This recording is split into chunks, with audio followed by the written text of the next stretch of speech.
Hello student, आप सभी को इंडियन एजुकेशन में स्वागत है। आप लोग को पढ़ाने के लिए लाई हूँ कोलेस्ट्रॉल के बारे में। तो देखिए, आप सभी वीडियो अच्छा लगे तो वीडियो को लाइक और सब्सक्राइब जरूर कीजिए। क्लास एमएलटी और डीएमएलटी मेडिकल लैब टेक्नीशियन और डिप्लोमा कोर्स से पढ़ाने जा रही हूँ। तो आज पैथोलॉजी में क्या पढ़ना है, तो कोलेस्ट्रॉल का निर्धारण के बारे में पढ़ना है। तो ये रक्त में कोलेस्ट्रॉल का निर्धारण चैप्टर 19 में क्या है पैथोलॉजी में कि रक्त में कोलेस्ट्रॉल का निर्धारण। तो डिटर्मिनेशन ऑफ कोलेस्ट्रॉल क्या है कि determination of cholesterol in blood क्या होगा, तो ये रक्त में कोलेस्ट्रॉल का निर्धारण। तो इसमें कोलेस्ट्रॉल को जांच करने के लिए क्या किया जाएगा, तो पहले तो लेंगे क्या, तो ये टेस्ट ट्यूब लेंगे। उसमें क्या करेंगे, तो 0.2 ml सेरम डालेंगे। किस में, तो टी सांद्र वाले ट्यूब में।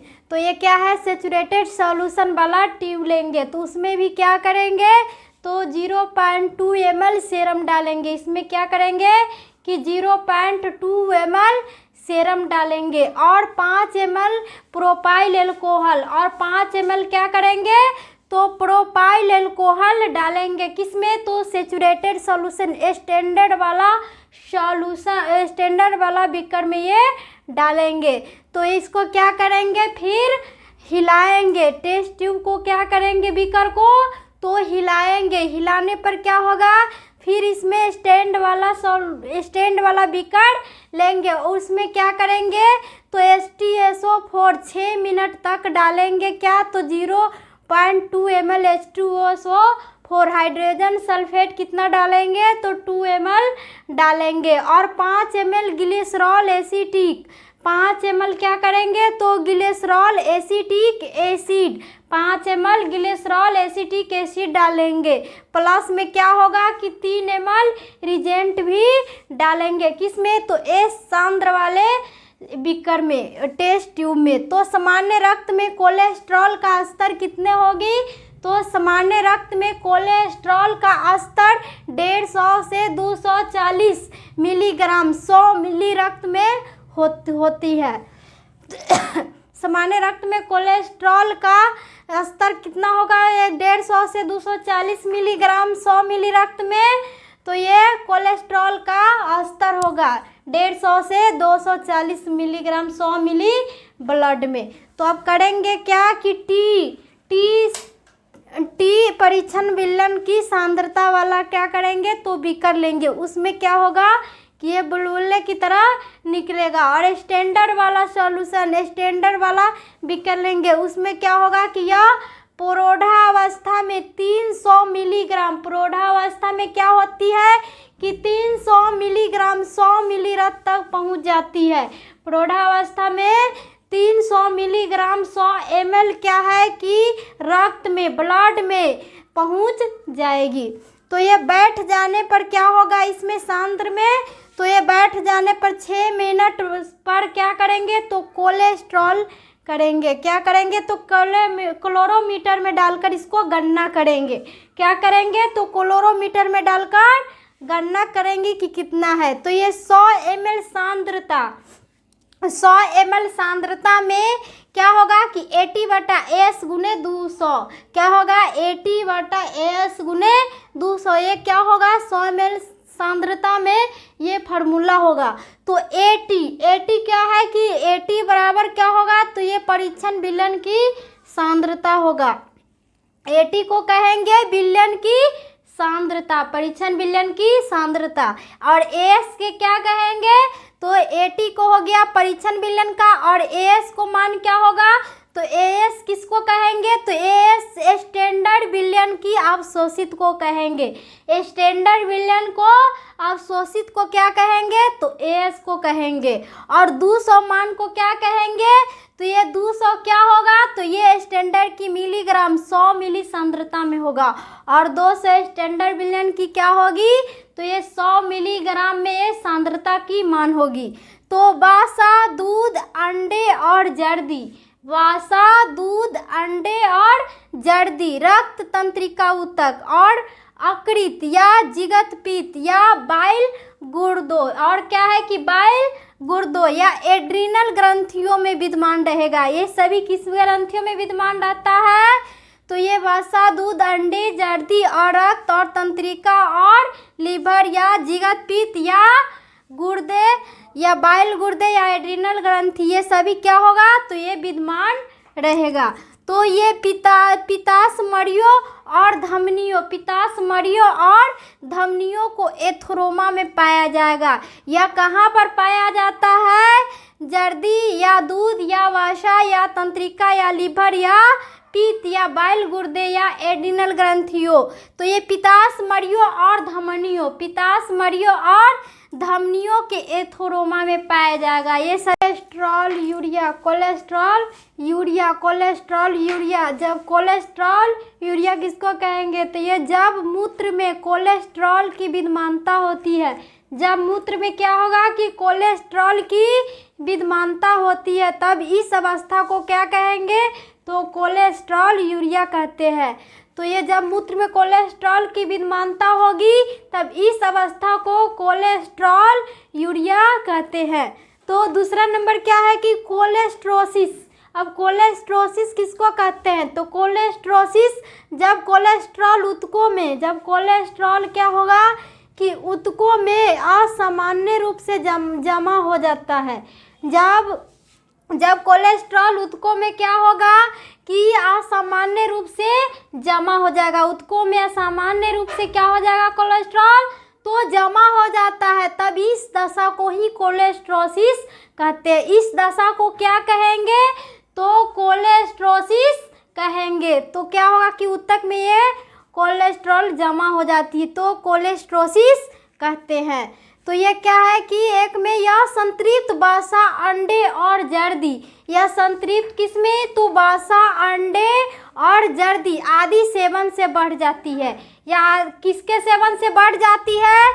तो यह संतृप्त में तो वसा, अंडे, जर्दी और आदि सेवन से बढ़ जाएगी। किसकी मात्रा? तो कोलेस्ट्रॉल की मात्रा बढ़ जाएगी। किससे? तो ये अंडे, जर्दी सेवन करने से। तो ये एक में क्या है कि अति कोलेस्ट्रॉल। अब क्या है कि अति कोलेस्ट्रॉल रक्तता, अति कोलेस्ट्रॉल रक्तता किसको कहते हैं? तो अति कोलेस्ट्रॉल रक्तता हाइपर कोलेस्ट्रोमिया। तो अति कोलेस्ट्रॉल रक्तता जब क्या होगा कि रक्त में कोलेस्ट्रॉल की मात्रा, जब रक्त में क्या हो जाएगी कि कोलेस्ट्रॉल की मात्रा सामान्य से अधिक हो जाएगी। जब रक्त में कोलेस्ट्रॉल की मात्रा क्या हो जाएगी? तो वह सामान्य से अधिक हो जाएगी। तो वह क्या हो जाएगी? इसी दशा को क्या कहेंगे? तो कोलेस्ट्रॉल रक्तता। तो कोलेस्ट्रॉल रक्तता कहते हैं या हाइपर कोलेस्ट्रोमिया कहेंगे, या हाइपर कोलेस्ट्रोमिया कहेंगे।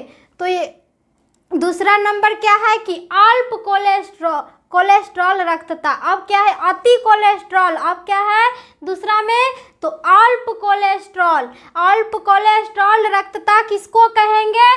तो अल्प कोलेस्ट्रॉल रक्तता हाइपोकोलेस्ट्रेमिया। तो जब क्या होगा कि जब रक्त में कोलेस्ट्रॉल की मात्रा, जब रक्त में किसकी मात्रा? तो कोलेस्ट्रॉल की मात्रा सामान्य से कम हो जाती है। जब रक्त में कोलेस्ट्रॉल की मात्रा क्या होगा? तो सामान्य से कम हो जाएगी, तो वह क्या कहलाएगी? तो इसी दशा को कोलेस्ट्रॉल रक्तता कहेंगे। तो इस दशा को क्या होगा? कोलेस्ट्रॉल रक्तता। तो हाइपोक्लोरोस्टामिया कहेंगे। इसी दशा को कोलेस्ट्रॉल रक्तता या हाइपोक्लोरोस्टामिया कहेंगे। तो कोलेस्ट्रॉल वसा लिपिड मेटाबॉलिज्म, कोलेस्ट्रॉल वसा लिपिड या मेटाबॉलिज्म में संबंध जो पुरुष में क्या होती है? तो एड्रीनल ग्रंथि, पुरुष में एड्रीनल ग्रंथि और कॉर्टेक्स या एड्रोजन, और एड्रोजन पुरुष हार्मोन। एड्रोजन क्या है? तो ये पुरुष के हार्मोन तथा स्त्रियों में एस्ट्रोजन, और स्त्रियों में क्या होती है? तो एस्ट्रोजन हार्मोन, और पुरुष में एड्रोजन हार्मोन होती है।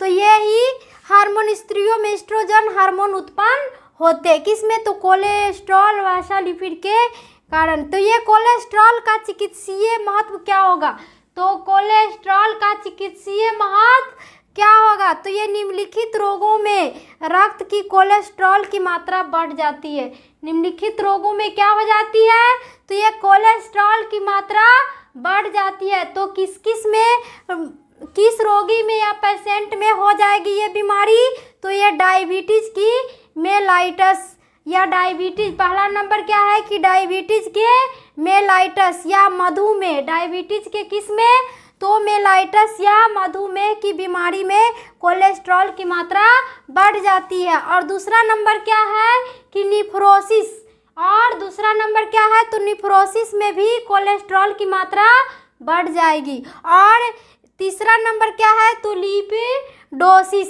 लिपिडोसिस, ये लिपिडोसिस भी किस में बढ़ जाएगी, तो ये कोलेस्ट्रॉल की मात्रा में ही बढ़ जाती है। तो ये चौथा नंबर क्या है कि बिलियरी सिरोसिस, ये भी बीमारी क्या है, बिलियरी सिरोसिस, वो भी क्या होगी, तो कोलेस्ट्रॉल की मात्रा बढ़ जाने पर हो जाती है। और पांचवा नंबर क्या है कि एथेरोस्क्लेरोसिस, ये क्या है कि एथेरोस्क्लेरोसिस, ये भी बीमारी हो जाएगी, किसकी मात्रा, कोलेस्ट्रॉल की मात्रा को बढ़ जाने के कारण।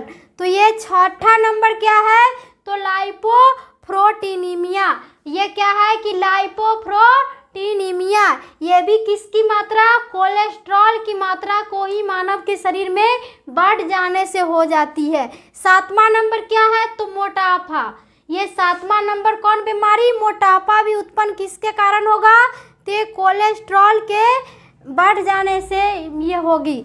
तो ये क्या है कि आठवां नंबर क्या है, तो acute hepatitis drugs, acute hepatitis drug, ये भी क्या होगा, तो मानव के शरीर में कोलेस्ट्रॉल की मात्रा को बढ़ जाने के कारण ये बीमारी हो जाती है, कौन, तो एक्यूट हेपेटाइटिस ड्रग्स, ये भी हो जाएगी। और नौवां नंबर क्या है, तो यकृत रोग, लीवर डिजीज, ये क्या होगा, तो ये भी कोलेस्ट्रॉल की मात्रा को बढ़ जाने के कारण होता है। अब ऑब्स्ट्रक्टिव क्या है, तो ये क्या है कि ऑब्स्ट्रक्टिव, क्या ये भी क्या होगी, तो ये जॉन्डिस, ये जॉन्डिस क्या होगी, तो कोलेस्ट्रॉल की मात्रा को बढ़ जाने से ही हो जाती है। तो ये क्या है कि निम्नलिखित रोगों में रक्त में कोलेस्ट्रॉल की मात्रा घटेगी। तो निम्नलिखित रोगों में क्या होगी, मानव के शरीर में रोग होगी, तो वो घट जाने से क्या होगा, तो ये कोलेस्ट्रॉल की मात्रा मानव के शरीर में घट जाने से, कोलेस्ट्रॉल की मात्रा क्या होगी कि मानव के शरीर में घट जाने से कौन बीमारी उत्पन्न कर देगी, तो ये पहला बीमारी का नाम क्या है कि तीव्र संक्रमण, तीव्र संक्रमण, ये क्या है, तीव्र संक्रमण, तो ये कोलेस्ट्रॉल की मात्रा घट जाने से हो जाती है ये बीमारी, तीव्र संक्रमण। एक्यूट इन्फेक्शन, एक्यूट इन्फेक्शन, जो तीव्र संक्रमण हो जाती है किसकी, तो मानव के शरीर में हो जाती है, किसकी मात्रा घटने से, तो कोलेस्ट्रॉल की मात्रा को घट जाने से। और दूसरा नंबर क्या है, तो तीव्र रक्त भाव, और तीव्र क्या होगा, तो रक्त भाव, ये खून की कमी भी हो जाती, किसके कारण, तो ये कोलेस्ट्रॉल की मात्रा घट जाने से, किसके, तो मानव के शरीर में। तो ये तीसरा नंबर क्या है, कुपोषण, और क्या हो जाती है, कुपोषण बीमारी भी हो जाती है, किसके कारण, तो रक्त में कोलेस्ट्रॉल की मात्रा घट जाने के कारण कुपोषण होने लगती है। और क्या है, तो मेलन्यूट्रिशन, क्या होगा, तो मेलन्यूट्रिशन हो जाएगी। और चौथा नंबर क्या है, तो रक्त संचयी कामला, रक्त संचयी कामला, ये भी क्या होगी, तो कोलेस्ट्रॉल की मात्रा घट जाने के कारण होगी, किसमें, तो मानव के शरीर में। तो हेमोलाइटिक या जॉन्डिस, हेमोलाइटिक या जॉन्डिस, ये भी क्या होगी, तो रक्त संचयी कामला, हेमोलाइटिक जॉन्डिस हो जाती है, किसके, तो मानव के शरीर में कोलेस्ट्रॉल की मात्रा घट जाने के कारण। और पांचवा नंबर क्या है, तो पर्णनासी रक्त अल्पता, पांचवा नंबर क्या है कि पर्णनासी रक्त अल्पता, ये प्रेनिकियस या एनामिया, प्रेनिकियस या क्या होगा, तो एनामिया, ये भी क्या होगी, तो कोलेस्ट्रॉल की मात्रा मानव के शरीर में घट जाने के कारण हो जाती है।